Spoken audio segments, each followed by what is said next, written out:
tonight, again, I want to thank you for your patience in getting that AV together. We figured out our issue and have it figured out. So thank you, Catherine and David and everybody for figuring that out for us. My name is Tom Barnes. I'm with Environmental Science Associates, a consultant to Santa Margarita Water District and preparer of the environmental impact report that we're going to be talking about tonight. Really appreciate everybody coming tonight and spending your time with us on this important project. The point of the meeting tonight is a public meeting from a California Environmental Quality Act requirement to have input from public and agencies and to provide a meeting so that to facilitate that input. So we're really here for you to tell us about our document. So it's why we're here.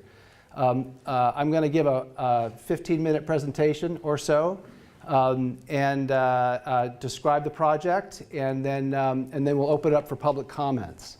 If you've signed the mailing list here, you will we'll be able to respond back to you and connect with you about the next steps for this project. And there are also comment cards up front. If you have a comment that you want to leave tonight by writing down a comment on a card, that's available for you to do that. There's also on our notice of availability and on the documents a website and an email for you to send your comments in. The comment period closes on February 23rd. So there's a little bit more time. And we're here tonight to talk to you after the meeting if you've got questions. But really it's about you providing us input for the record on the EIR. Okay, so with that, I will try to, perfect timing. That's a little bit easier to see. So again, our agenda will be a little bit of the project overview, and then an overview of CEQA and the California Environmental Quality Act and what that is and why we're here. We'll describe our project, the San Juan Watershed Project. Review the impacts in the EIR, and then open it up for the public comment period after that. Project overview. Santa Margarita Water District is acting as the lead agency under the CEQA in conjunction with South Coast Water District to prepare a draft EIR. That EIR was published in December. And the project is a rubber dam project in the San Juan Creek. It would increase groundwater recharge with stormwater, and then in subsequent phases would look at the possibility of recharging recycled water into the groundwater basin. And so the purpose of this meeting then, as I said before, is to get your input in compliance with the California Environmental Quality Act. And it's on the content of the EIR. So a little bit about the groundwater basin that this project is intending to augment with stormwater. As shown here, I think that's the pointer, yeah. The purple line is the watershed itself with Arroyo Trabuco coming up this side and the San Juan Creek coming up that side, all discharging to the ocean. Our project area is located here in San Juan Capistrano area. And I'll talk more about the project description in just a bit. But first, a little backup about what California Environmental Quality Act is, what CEQA is. CEQA is a law passed in 1970 that requires public agencies to evaluate environmental impacts of their discretionary actions. It really provides a disclosure, a public disclosure. It's a transparency type of act. It's a sunshine sort of law. It requires to be open with decision making. It then provides also a balance of evidence for a decision maker. It helps decision makers make decisions by providing an evidence that they can make good decisions on. And then it also, in assessing environmental impacts, gives an opportunity to really think about mitigation and really commit then implementing agencies to getting mitigation in place as part of their projects to reduce impacts. So we're in the middle of the process. This is a color-coded sort of flow chart here. We had a notice of preparation, an NOP meeting, the green section of this graphic some time ago. And now we are in the gray in the middle where the draft EIR has been published, it is released, and it's available for public review. This meeting is part of this public open review period, and it will close February 23rd, and then the district will go back and review all the comments we receive on the adequacy of the document and the analysis, and then we'll prepare responses to those comments and a final EIR, which is the orange part of this slide, and then bring that document, that final EIR, to the decision makers, the board of directors of the district, for their consideration and certification of the EIR. So that's the process, and we're right in the middle of it. The San Juan Watershed Project objectives. We're really evaluating this project in 2 phases, and this EIR evaluates the first phase at a project level, second phase at a more program level with more, less design and more of a speculative approach, but nonetheless projecting in the future what could happen. So the first phase, the project objectives, is really to augment local water supplies, and that's the key. Local water supplies through increased stormwater recharge in San Juan Creek. Reduce a potential groundwater recharge to the Pacific Ocean. Continue implementing the groundwater management practices through the San Juan Basin Authority Adaptive Pumping Management Plan to maintain and augment beneficial uses and resources in an environmental sound and cost-efficient manner. So that's the crux of the commitment to maintaining the existing management of the basin. And then to manage recharge in such a way as to allow for maintenance of the San Juan Creek's channel in full capacity during storm events. Wanted to make sure that we maintain the use of the channel for its function as a flood control asset. Then in subsequent phases, a couple more objectives to enable the San Juan groundwater basin to be recharged with recycled water, and then enable initial groundwater recovery through the expansion of treatment facilities and extraction facilities as well, to more dynamically use this groundwater basin resource to augment local water supplies and reducing reliance on imported water. So some of the project components then, phase 1, the fundamental components and facilities in this project are rubber dams, 3 rubber dams in phase 1 that would be located in San Juan Creek that would hold back water and allow it to percolate into the ground behind these dams. And they would be, there would also be some upgrades to the existing treatment facilities that were extracting this new groundwater in the ground. If needed, those facilities would also be upgraded to handle that additional water. In subsequent phases then, there would be additional dams in the creek, a number to be identified in the future, and recycled water would be used with conveyance pipelines and pump stations and new groundwater extraction wells as well to really dynamically develop the use of this groundwater basin for water supply. And there would be, in that case, in the future phases, additional treatment needs as well prior to bringing groundwater to potable reuse or potable use. This graphic then is a picture of, in the document, of where these dams would be located. I think you can see San Juan Creek coming down here. This would be dam number 1, right down here by Calle Jardin, and then up to the second dam here, and then an inundation pool, third dam here, inundation pool. That would go up the San Juan Creek, and this is the Trabuco, Arroyo Trabuco right there.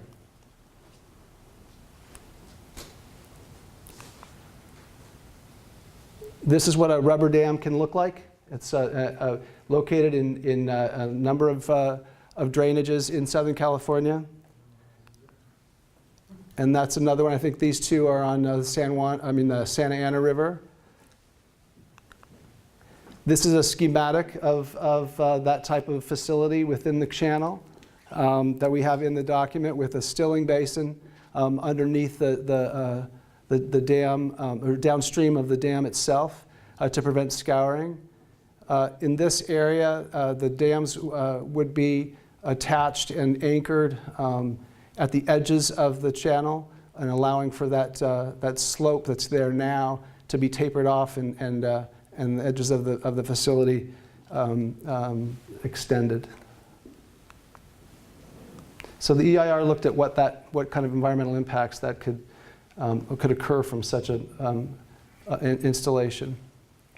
And we looked at all of the environmental effects that CEQA requires, starting with aesthetics and air quality, and all the way down through traffic and tribal resources. We didn't see any significant and unavoidable impacts. There was no thresholds of significance that were crossed as implementing this project, but there was need for mitigation in order to get that to that level. So I'm going to go over a few of the key issues that we had here that we saw associated with this project. Firstly, rubber dams would remove jurisdictional waters through an installation of stilling basins. Essentially, they take up a portion of the creek that would no longer be natural or undeveloped. And the district has committed in the mitigation to have a 1-to-1 acreage replacement of that lost area. 1-to-1 replacement. There was also then a biological resources section that talks about the potential for this stream to be a steelhead, a viable steelhead population, supporting a viable steelhead population in the future, and that these rubber dams could reduce the number of migration days. A steelhead trout that's trying to get from the ocean to the upstream breeding grounds way up in the hills has, in this hydrology, a very few days to do so. Right now it's really hard with the steps in place, but it's very hard to make that migratory pathway due to the nature of the storms. They're so flashy. Mitigation here, based on the effect of these dams would have fish passages, so there would be mechanisms in place for migrating fish to cross these dams when flow was occurring. But Santa Margarita Water District is committed to coordinating with the county flood control and with NIMFs to implement channel improvements that would maintain and improve fish passage opportunities compared with existing conditions. And that would be in order to participate in the enhancement of this creek for steelhead. Another key issue that we saw was that rubber dams could alter the flood control infrastructure, and it could affect drainage. And so the mitigation here was to work with the county, work with flood control, and make sure that the rubber dams are designed consistent with flood control objectives and future flood control infrastructure projects. As this creek may be looked at for upgrades in flood protection, we want to make sure that these dams are integrated, and we certainly need a encroachment permit from the county prior to installing them. That's a very important component of making sure these are operable in a safe way. Finally, then, an aesthetics and vector control concern. Will these facilities become eyesores? Will these facilities promote any sort of vector attraction for mosquitoes or midges? And two mitigation measures that are in the EIR to handle that is really committing the district to being the maintenance having that maintenance responsibility. So it would not be the county. It would be the Santa Margarita Water District responsible for access control, graffiti control, and trash collection in these facilities. And then in terms of vector control, the facilities would need to be managed to ensure that the Orange County Mosquito and Vector Control District requirements are met and would be in compliance with those standards. So that sums up the impacts, the bigger issues in the EIR. The rest of the EIR talks about construction impacts with putting them in air, noise, and traffic. But those were readily addressed in the document with mitigation measures like traffic control plans, and you can look at that. But that is the end of the presentation then about what the project is. As I've been saying, February 23rd, February 23rd is the last day of the public comment period. So there are many ways of giving us comments on what you think about the impacts of of the project and the EIR's handling of those impacts. And you can send them then to the address down here, and that would go to me, and to the email address there also goes to me. And so at this point, what I'd like to do is bring this board over here and ask if anyone has any questions, and I'll write your questions down while you're providing them. So this provides an opportunity for you to have verbal comments about the document, and then we can also, obviously, you can send in other comments later, and in any way that you'd like. Do you need a scribe?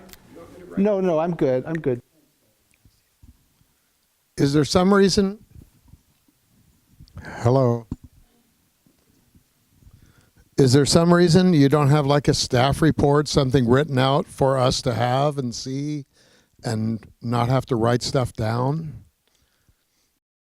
There is an executive summary in the EIR itself that's on the website. And then there are some boards here that you can look at, and there are staff members of the district to talk to if you'd like as well. No flyers, no nothing. We don't have any flyers at the meeting tonight, no. Well, that would help. Okay, well that's a good comment.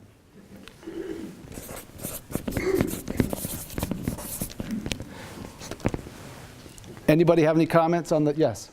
Could you define rubber dams? Yeah.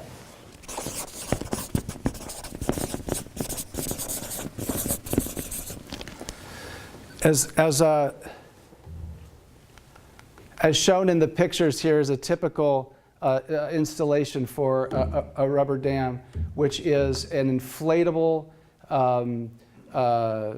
impediment in the middle of the channel that backs up water, ponds water behind it. But it can be deflated during high flows. So it's a mechanism for raising the an impediment and stopping flow behind it in order for the water to percolate into the ground without impacting ultimately large storm flows that would need to go by quickly. So they're in application on the Santa Ana River and the San Gabriel River, and really a lot of places in Southern California. I had a question. Yeah. Are these dams normally inflated until there's a strong storm come through? The operations of the dam is still in development, and how they're ultimately going to be up or down will depend on an operations control manual, essentially. But yes, the idea is that they would be up normally, and when there's water to impound. And then when there is not water to impound, they likely could come down. It wouldn't matter, but we don't want to have. Well, yeah, the operational plan will be developed to really optimize the yield of the percolation and maintain flood protection. And yeah. We have a project going right now to put in sheet piles, which will eventually get rid of the trapezoidal walls. Is this going to have any effect? Are the dams going to go to the bottom of the trapezoidal walls? What's going to happen when those walls go away? And have you done any percolation studies to see how well the water will percolate? So I'm just going to, the intent of this evening is not to provide answers. The intent is to get questions. Okay. But I have more. yes, and we want those questions, and we'll be available to talk about those questions. And Dawn here can help with all of those, some of the details that are being worked out. I don't want to not have you ask, because you can ask, but the questions are not. This is for the record on the adequacy of the EIR mostly, and if we can then describe the project as much as we can, we will. My bedroom window is like 30 feet from the creek, so I'm a little concerned. And I appreciate that, and that's why we're having this input about the geometry of the trapezoidal channel. Just real quickly, because you did ask, and we did have the slide in there for that reason, is that's what these angles are for, to get this to the steel sheet piling on the edges of the channel. and this angle would come back so that the trapezoidal existing nature of the channel can be maintained. If the county comes in and takes away that trapezoidal and makes it vertical, our dams will fit in there, and that may be their plan in the future. So we have engaged with the county for sure about that issue. So I just wanted to say that has been thought through. And Don is suggesting that visually you won't be able to see these dams because of the height will be below the ultimate height of the channel, and they're about 7 feet high, these dams. Okay, let's keep going on impacts. Yeah. Okay, I filled out a public comment card. I've got a few minutes to talk about some alternatives, but I have a question right now. When I read the draft EIR, I didn't see a decibel level for the monitoring stations when they were in operation. I could have just missed it, but because they said at the end in the impacts less than significant, but I mean, is that 1 decibel less than significant? You know. Fair point. Yeah.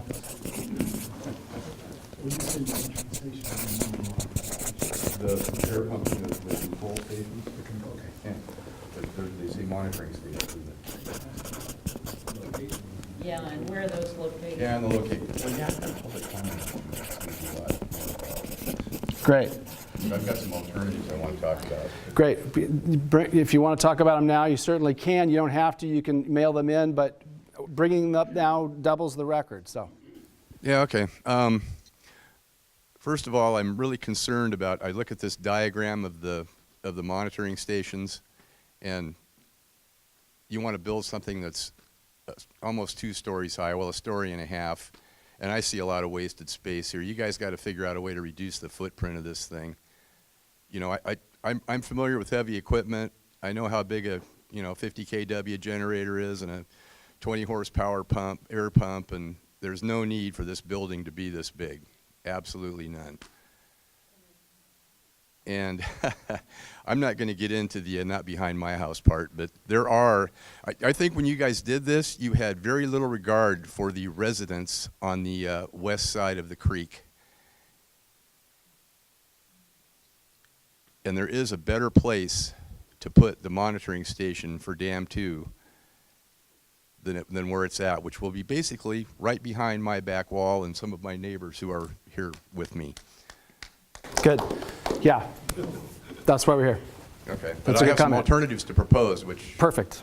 Yeah. And can you provide those? Well. I can write them in. I can put it in a.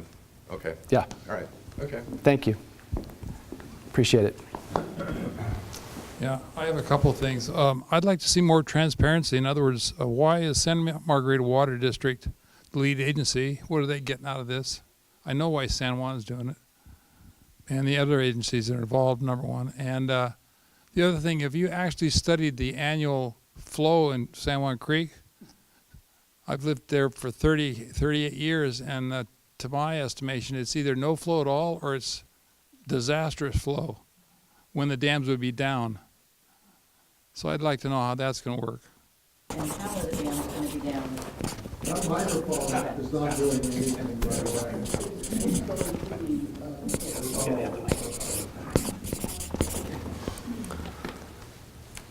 Good comments. Yep. There is a hydrology appendix in this, and we've done some analysis, so they're good comments. We look at it. Okay. Okay. Yeah. Who's going to control when the dams go down? Yeah. And what happens if they don't get flooded? What happens if they don't work? If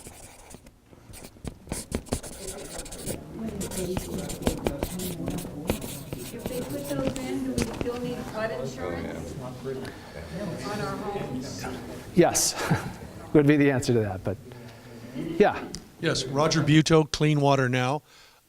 Thank you for addressing one of our concerns, which was vector control if there is pool or ponded water. Secondly, at what point are you going to address? We submitted extensive comments, including suggestions for solar units to power the pumps, which obviously cuts down on carbon footprint and whatnot. But we did find a vendor online that has air pump systems that works off of, if I can say it, solely off of solar. So I guess part of our question is, at what point are we going to see an itemized list as we're familiar with? We've been around for 20 years. It's not our first rodeo. We want to see a specific addressing of each one of our issues item by item. Last, I think it, no offense, Tom, but I think it would have behooved this meeting, certainly would behoove the project, if the video of the Groundwater Basin, those that don't know it, I'm a retired general contractor and I'm also an analyst, and I was liaison between the State Water Resources Control Board Grant Committee and Santa Margarita at the building of a basin that used these inflatable dams, so I'm quite familiar with them. And as that liaison, I learned a lot about how these dams work, what their flaws are, but mostly their merits. But I think the flyby, for those of you that are here tonight, you can go to Pace Engineering. They were the engineering firm for that project, PACE. They have the video of a flyover of the dams being inflated and then being deflated. But I think it would greatly behoove this project. And once again, like Steve over here, hindsight's always 20/20, but it would definitely help if we could have seen that short video clip, because I think these people would be much more educated on how the dams work, how they function, etc. Is there a way to get that video clip on the website? We had that video clip here for the notice of preparation meeting. Yes, you did, sir. And apologize for not bringing it tonight, but maybe we can get it on. Yeah, and if anyone is curious, if you want to pick what's left of my brain, be glad to give you my card at the end of the meeting, and I can answer some of your questions in a more direct and environmentally correct manner. Thank you. Any other comments? I have another question. Yeah. Two, actually. I'm curious to know the cost of each dam, and I've lived in close proximity to the creek for 27 years, and when the trapezoidal walls broke down up near Del Obispo by City Hall 10 years ago, whenever it was, the walls were bouncing down the creek behind my house, and it sounded like Camp Pendleton going off. But I'm wondering what these chunks of concrete, if this happens again, are going to do to these dams. I'm guessing they're not cheap.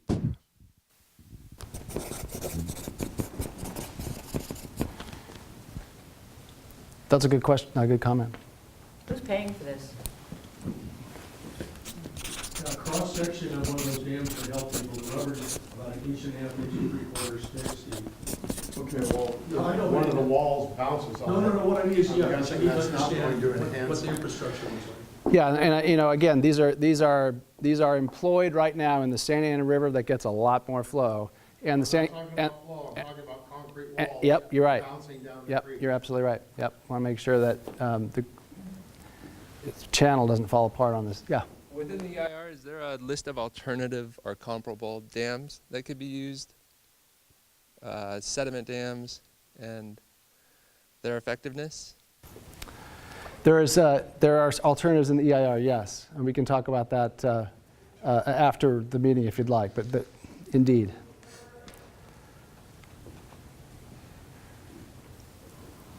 Yes. Do you have to specify where you're going to mitigate 1.1 1-to-1 ratio for the jurisdictional impacts?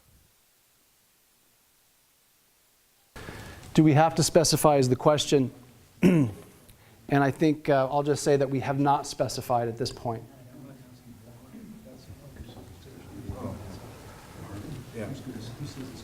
Just to get back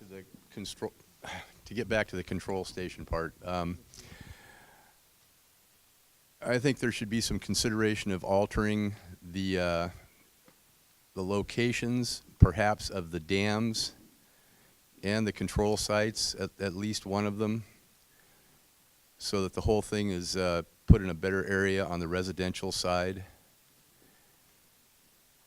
I know there's a lot more open space about 200 yards to the south of where the Dam 2 monitoring station is proposed to go, even if that requires moving the dam down a couple hundred yards. And the other thing is there any way of considering maybe raising the height of Dam 1 and Dam 3, and if that would capture enough water to eliminate Dam 2 altogether, and then you wouldn't have any residential impact where Dam 2 is right now. You know, whoever figured this out just had no consideration for residents on the west side of the creek.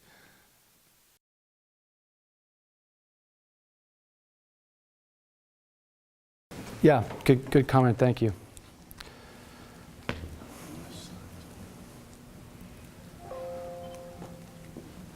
Any other comments on the draft EIR? It's long. It is long, we apologize for that. And very boring. It's a little tedious. It has an executive summary. We can talk about where to find that hydrology appendix for you. It's a part of the biology technical report.